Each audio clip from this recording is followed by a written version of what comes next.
Hey viewers, welcome to PokerVice. I'm Reed, and I created this channel to help people with poker, especially in live game situations. In just a moment, I'll be showing you actual tournament play I participated in for Texas Hold'em. It's a completely free league to play in, and I just want to point out some of the good and bad things I think I did in the hand, but also invite your feedback on those hands in the comment box below. So if you like this channel, or if you just like ice cream like I do, rate me 5 stars. Could really use your support. Anyway, let's get started.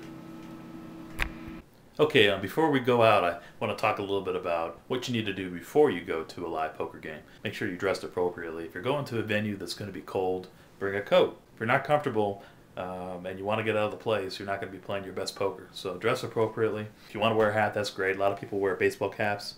You can sometimes hide your eyes if you're looking at your cards, and that way you're also shielding your reaction from other live players. A lot of times baseball hats are a good idea.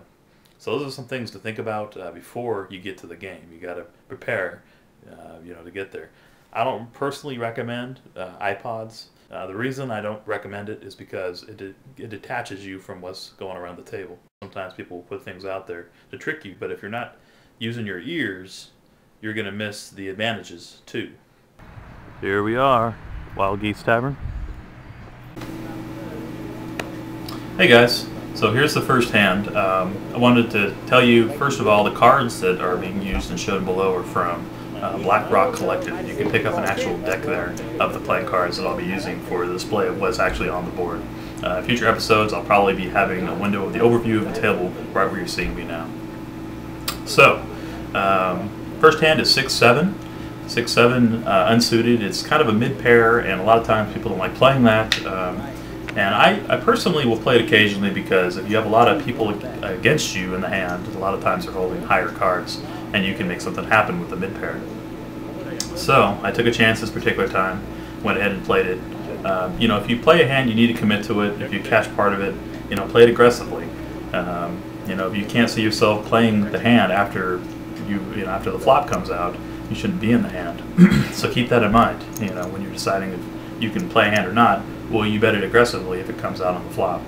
So that's a good way to judge for yourself. Flop came out at 6, Jack 2. I have mid pair, so I'm going to bet it aggressively, and I do. I bet 2,000. End up taking it down. No one wants to compete. So that's a great way to do it. So next hand, here a little bit different. I'm actually in big blind position, so no matter what it is, I'm going to hang on to it. In this particular case, the cards aren't so great. I got Jack 4. They call that the fat tire a lot of times in Texas Hold'em. It's pretty decent face card, but a really horrible kicker. And unless you're trying to win with 4s, it's kind of a retarded hand to play with. So the guy next to me, Neil, he went ahead and bet on the flop on this particular hand. And bet it pretty aggressively too. He actually ended up having pocket queens, and that's really the best way to do it. Is if you have a hand and the flop comes out and you haven't got people off before the flop, you need to bet aggressively and make them pay to see the turn in the river, because oftentimes people will suck out on you. And actually, we're talking about that right now. So protect your hand, and don't play cards again that you aren't going to commit to. So next hand. This one is a pretty good hand. A lot of people call this the rookie in poker, King Jack.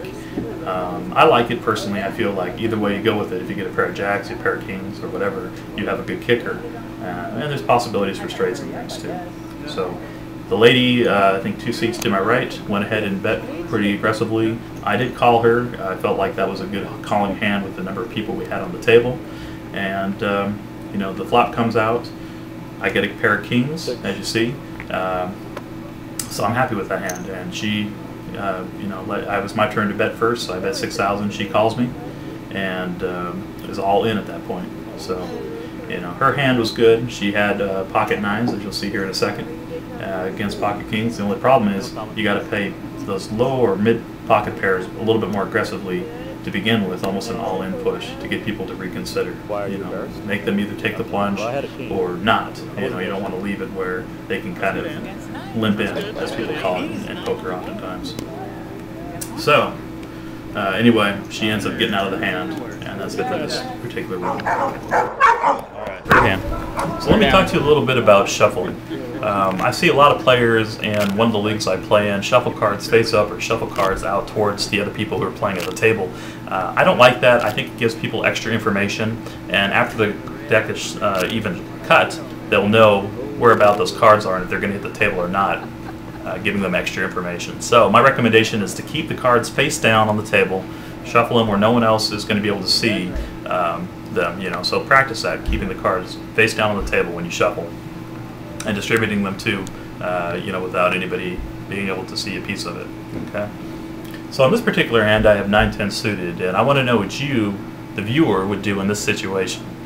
To my left, the guy goes all in, and the guy after that calls is all in, and it goes around the table and comes back to me, and it's up to me to decide: do I want to go all in with a 9-10 suited, or should I fold it? I would commit all my chips to the pot. And additionally, I don't know really how these guys play. I haven't played with them a whole lot, or I haven't really remembered their play style, so it's kind of a blind decision for me. This particular circumstance, I decide to throw it away. And sometimes I've played 9-10 all in, and sometimes I fold, just like I did there. One of them was just calling just crap cards, trying to donkey out, as they call it in Texas Hold'em. So it was probably a mistake for me to fold that 9-10. If that had been one player, I might have stayed in. But what would you have done in that situation? So that's really it for this first episode of Poker Advice. I wasn't able to get more footage because the guy who runs the league wanted me to get permission from the owner. So hopefully in the future I'll be able to show you some more examples of great hands. So until next time, take care and come back and see us again soon here at Poker Advice. We all make mistakes, I'm trying to get